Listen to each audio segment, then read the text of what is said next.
The global financial system is currently undergoing its biggest revolution in over 50 years, and most people are completely missing it. We are witnessing the total collapse of the old banking model. Right now, the way money moves across borders is slow, expensive, and it's very outdated. But the plumbing of the global finance system is being rebuilt from the ground up on the blockchain.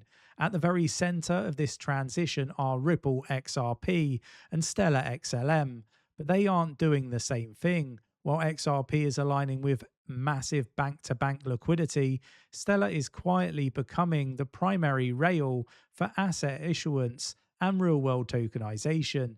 This isn't just a theory anymore.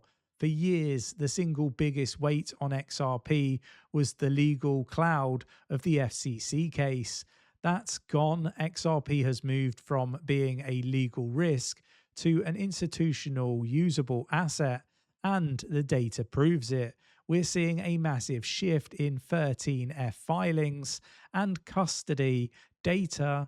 Money is no longer watching, it's buying. At the same time, Stellar is winning where utility matters most, hosting real treasuries for giants like Franklin Templeton. And if you think stablecoins are the competition, you're looking in the wrong way. Assets like RLUSD and USDC are actually the multiplier that will drive these networks to scale, and to a scale we haven't seen before. From central banks picking sides to the shrinking supply on exchanges, the game has changed. Today, I'm breaking down exactly why this shift is happening, how these two networks are splitting the global market, and the final investment verdict on which fits your time horizon risk profile. So let's get into it. Let's go. So after seeing this article, it made me think, what is the better investment? Is it XLM or is it, XRP? Before we get started, let me know in the comments below, what's your views and your opinions? Should you be investing in XRP or should you be investing in XLM? Let me know before we get through this video, and stay tuned until the very end because we're going to dig into a lot of very meaningful aspects to these two blockchains.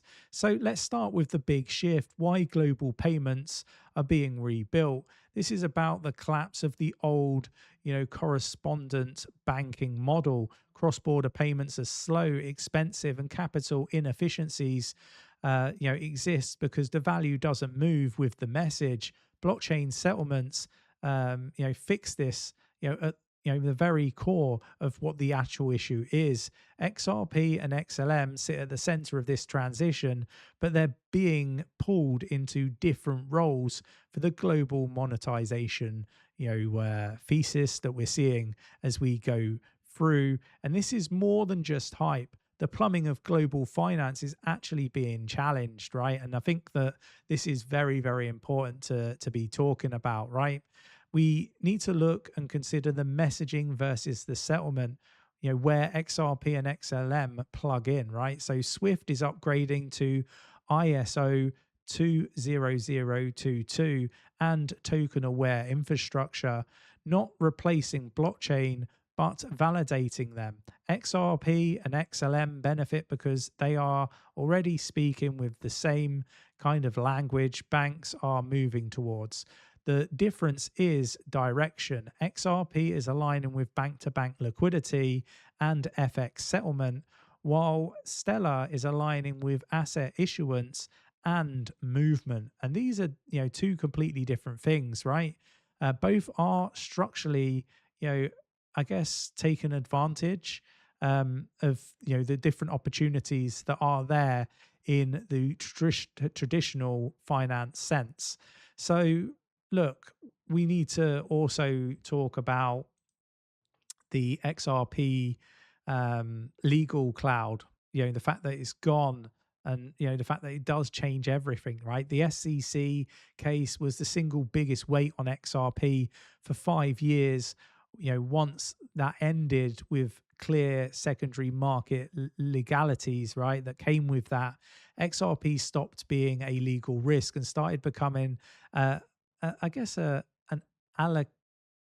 I'm trying to think of the right word, an asset that could be um, allocated to, right? Like it unlocked ETFs, banking participation, and regulatory custody in the US in particular.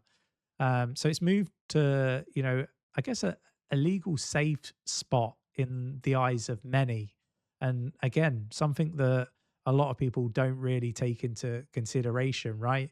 The institutional money is no longer watching, it's actually taking part, it's buying, right? We've got 13F filings, ETF inflows, and custody data show a shift from retail driven speculation to, big accumulation from banks, asset managers, and ETFs. They're absorbing the supply while exchange balances fall to multi year lows. This is a classic supply tightening under steady demand. And look, I think that we need to make sure that we're understanding what's going on. XRP is now trading like an institutional asset, not like a meme coin, right? And not on speculation alone. And I'd go as far as to say Stellar is the same, right? Stellar is quietly, owning the tokenization of real world assets, right? Stellar's strength isn't hype or ETFs, it's real funds, real treasuries, real compliance. Franklin Templeton and others are using Stellar because it slashes costs, allows regulatory controls, and works 24/7. That's why Stellar dominates tokenized treasuries and on chain funds. Like, big takeaway is XLM is winning where utility matters most and more than price. And price, in my humble opinion, will catch up. Stable coins, for me, these are the multiplier. Seeing lots of talk around, all these new stable coins popping up. This is, for me, a big sign that a lot of money is going to be flowing into these markets. It might not be seen in the price action right now, but I think that this is coming. It's around the corner. As soon as we get lower interest rates and we start to see, big moves when it comes to, the economic headwinds that we're currently under, I think we are going to see some really big moves when it comes to the crypto space. Obviously, I'm not a financial advisor. Treat this purely as entertainment purposes only. Do your own research. Never invest more than you're willing to lose, because you do risk losing all of your money if you invest in cryptocurrency. But look, we need to look at RLUSD strengthens XRP's role in bank grade settlement instantly by replacing it, right? USDC's strengths, Stellar's role in the retail access, remittance, and asset settlement. Stablecoins aren't a threat, right? They're here. They're accelerating the increase in transactional volume and relevance, right? The core takeaway for me is that both XRP and XLM benefit from stablecoins, in these particular markets, right? So when it comes to central banks picking sides, Ripple is winning the CBDC infrastructure deals focused on, sovereignty and interoperability. Stellar, though, on the other hand, is winning pilots tied to retail use and asset tokenization. Governments aren't speculating. They're selecting rails for national money systems.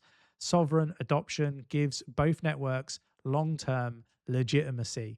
And when these two go head to head, they are doing different things. Whereas a lot of people articulate that they're, going after the same markets. That is not what we're seeing in the underlying on-chain data. So XRP has stronger short to medium term upside because of the ETFs, regulatory clarity, shrinking liquidity supply, and bank integrations. It's volatile but institutionally fueled. XLM is slower, quieter, and more utility driven. Its upside depends on the growth of tokenized assets, not hype cycles. So I guess, the way I would frame this for you at home is XRP is betting on global banking, liquidity, and institutional price discovery. XLM is betting on long-term digitalization and real-world assets. And for me, those are the two key differences. So what is right to invest in? Well, that really depends on you. It depends on your time horizon. you know, people talk about financial advice like, somebody on YouTube can even give financial advice out. I don't believe they can. Everybody as an individual is different. Their circumstances are different. We're all different ages. We're all from different backgrounds. We all earn different amounts of money. We all have different life expectancies. And all of this plays a role in which one of these assets is right for you. And I can't answer that. Only you can answer that. You need to do your own research. Never invest more than you're willing to lose, because you do risk losing all of your money if you invest in crypto. Perhaps speak to a professional advisor. That isn't me.